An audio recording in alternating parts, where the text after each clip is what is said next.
Bon l'équipe, je suis sur l'île Gili, alors c'est l'île, il y en a plusieurs. Gili Meno, c'est la toute petite où il y a vraiment rien, il y a genre 500 habitants.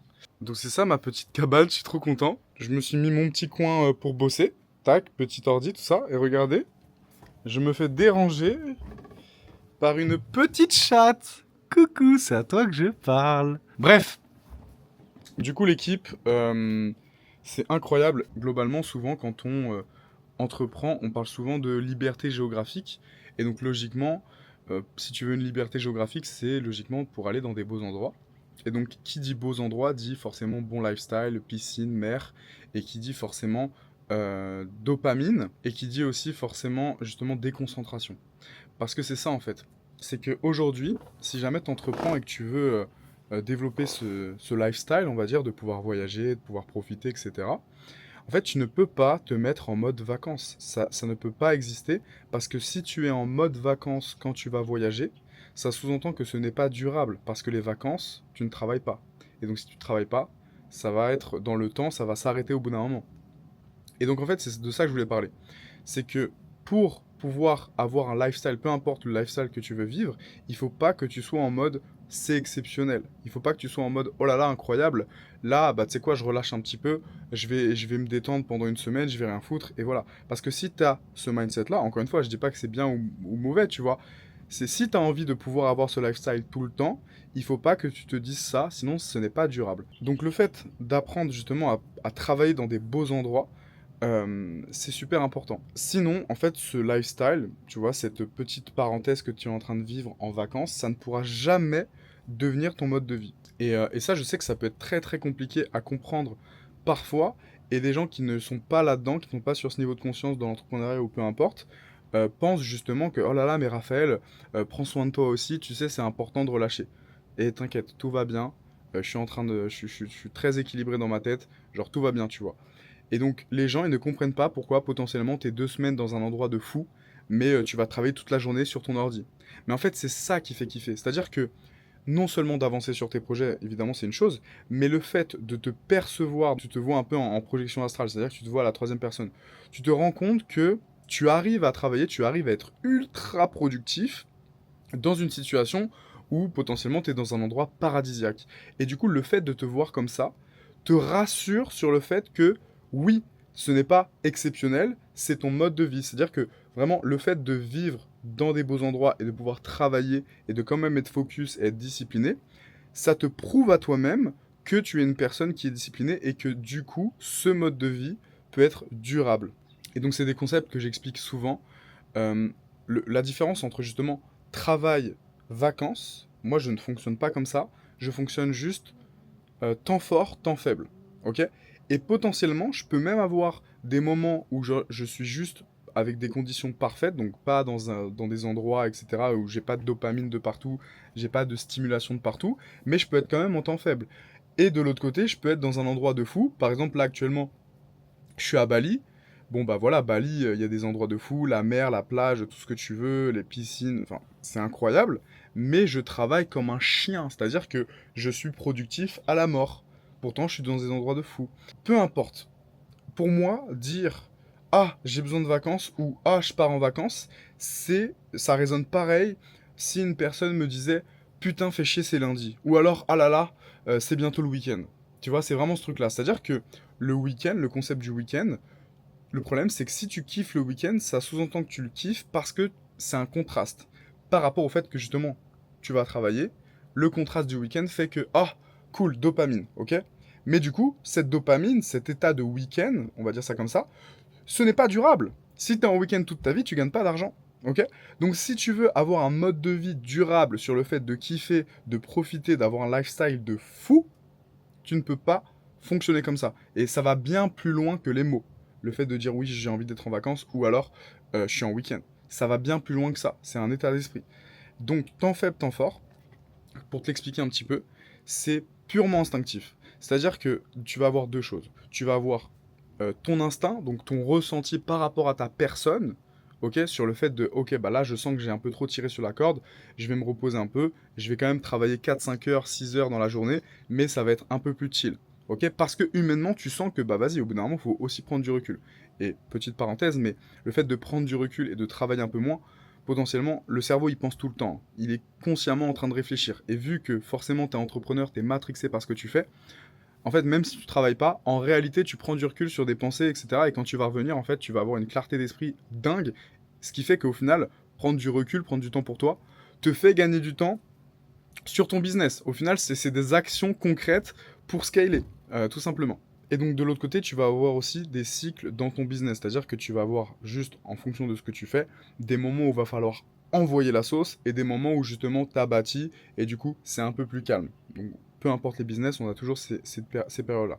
Donc tu vas caler tes temps faibles en fonction de ces deux choses. Ton instinct, en termes de, voilà, de ressenti sur le plan humain, et aussi de ressenti sur le plan business, en fonction de ta situation. Mais potentiellement, en fait, tu vas te rendre compte, et moi, enfin, je te dis ça, mais je m'en rends compte, c'est-à-dire que, en fait, moi, je peux être en temps fort pendant ouais, 6 7 mois.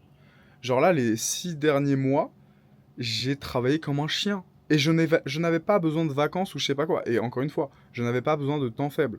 Parce que mon temps faible, étant donné que je prenais énormément de plaisir dans ce que je faisais, j'avais pas besoin, en fait, tout allait bien, je me sentais super bien, et le business, il avance, donc on continue, on continue, on continue. Et donc de la même manière que vacances, travail, temps faible, temps fort, le terme aussi de travail quand tu es entrepreneur, en tout cas quand vraiment tu vois, tu te bats pour tes objectifs, que tu as une vision de fou et que t'es vraiment, tu vois la vie comme un jeu vidéo, le mode travail, en fait, moi oui, on dit que je travaille, mais tu vois, c'est pas comparable avec quelqu'un qui fait par exemple un CDI dans un taf qu'il n'aime pas. Ça n'a strictement rien à voir. T'es entrepreneur, tu sais très bien de quoi je parle, mais du coup, même le fait de travailler 15 heures par jour, je n'ai pas cette sensation de travailler au sens propre du terme, parce que l'étymologie du mot travail, je crois que c'est torture ou un truc comme ça. Enfin bref. Je prends du kiff. 15 heures de taf, 15 heures de deep work, c'est 15 heures de putain, c'est incroyable. Tu vois, c'est vraiment fou. Parce que t'as de la dopamine de fou. Tu vois, je vais pas partir trop loin, c'est même pas le sujet de la vidéo, mais potentiellement, en fait, moi, pendant ces 6 mois, j'ai pas regardé de séries ou de films, alors que j'adore ça, hein. J'adore regarder les films, etc. J'ai fait des études de cinéma, bref. J'adore ça. Mais en fait, j'en avais pas besoin, et surtout que je préférais travailler. Je préférais avancer sur mon business, tu vois. Donc voilà, tout ça pour dire, là c'est vrai que je suis parti un peu en couille. Tout ça pour dire que là je suis sur une petite île, il y a que dalle, il y a juste ma petite cabane, la petite chatte qui est avec moi. Genre il y a une mosquée au milieu de la ville, de l'île. Mec, l'île tu fais le tour en 40 minutes. Enfin, tu sais, genre, il y a pas de moto, il n'y a pas de voiture, il n'y a aucun moteur, tu vois, c'est très très calme. Et juste, je bombarde. Quand j'ai faim, je vais manger. Quand je sens que j'ai besoin de prendre l'air, je vais me balader, enfin, je vais me baigner ou j'en sais rien, tu vois. Mais j'envoie la sauce, c'est-à-dire que je suis dans un cadre paradisiaque, genre, tu vois, enfin, plage blanche, enfin, un truc de ouf, quoi, il y a personne, hein. Mais en même temps, je suis productif à la mort. Et du coup, on pourrait croire que je suis en temps faible. Mais en vrai, là, je suis en train de bombarder, tu vois ce que je veux dire? Et donc voilà, c'est pour clôturer ça, c'est que mon lifestyle, mon rythme de vie, les choses que j'ai visualisées sur le fait que, ah là là, j'aimerais pouvoir avoir, c'est justement cette liberté, voilà, géographique. En fait, je l'ai validé dans la matière. Parce que je suis dans un endroit de fou, un endroit que j'aime, mais je suis productif à la mort, et donc par définition, vu que je suis productif, cette période est durable, en fait. Ma manière de vivre est durable. Ok? Et donc c'est vraiment ça qu'il faut que tu comprennes, c'est vraiment le sujet de cette vidéo-là. Temps faible, temps fort, l'état d'esprit sur le fait que si jamais tu n'arrives pas à travailler au bord de la piscine ou peu importe ce qui te fait kiffer, hein, ce n'est pas durable, tu n'as pas le bon mindset, et si jamais tu te dis, oh là là, bon bah tu sais quoi, j'ai bien avancé, et je vais couper pendant 2 semaines, et ben en réalité, même si tu es à ton compte, tu as encore un état d'esprit, et encore une fois, c'est pas bien ou mauvais, hein. C'est en fonction de qu'est-ce qui te rend heureux. Mais bref, si t'es encore dans ce truc-là où voilà, j'ai besoin de couper pendant 2 semaines, j'ai trop travaillé, bah ça cache quelque chose qui va potentiellement te revenir dans la gueule quelques mois ou quelques années plus tard. Tu vas te réveiller un beau matin et tu vas dire, mais en fait, est-ce que j'aime vraiment ce que je fais? Parce que, putain, il y a que cette vidéo, c'est que des parenthèses et tout, mais je voulais te parler d'autre chose. Souvent, quand tu vas faire un business, en fait, tu démarres toujours par rapport à ce que tu sais faire et ce que tu aimes faire, ok? Donc, à partir de là, tu vas créer une activité, mais forcément, cette activité, pour avoir de l'argent, bah, tu dois te baser sur un marché, ok? C'est l'offre et la demande. Donc, tu vas quand même devoir satisfaire une part de marché, ton avatar client. Et en fait, tu satisfais une part de marché, mais tu te rends compte qu'en fait, ah mais attends, je peux gagner plus. Ah mais attends, je peux faire ça, je peux gagner plus, je peux gagner plus, je peux gagner plus. Toujours en regardant le marché. Et en fait, c'est ça qui se passe. Des fois, les gens, ils font des, je sais pas, ils remettent tout leur business en vie, ou tu vois, ils changent de business du jour au lendemain. Parce qu'en fait, ils se décalent petit à petit, sans même s'en rendre compte, de ce qu'ils aimaient faire ou de ce qu'ils voulaient faire de base. Parce que justement, ils vont satisfaire un marché. Et attention, il faut satisfaire un marché, on est des entrepreneurs. Mais tu vois, il y a ce truc-là, ils se sont décalés et d'un coup, ils ont pris du recul et ils se sont dit putain, mais en fait, qu'est-ce que je suis en train de foutre de ma vie, tu vois. Même si t'es entrepreneur et donc tu pensais sortir du piège, ça va être putain, trop de diversion dans cette vidéo.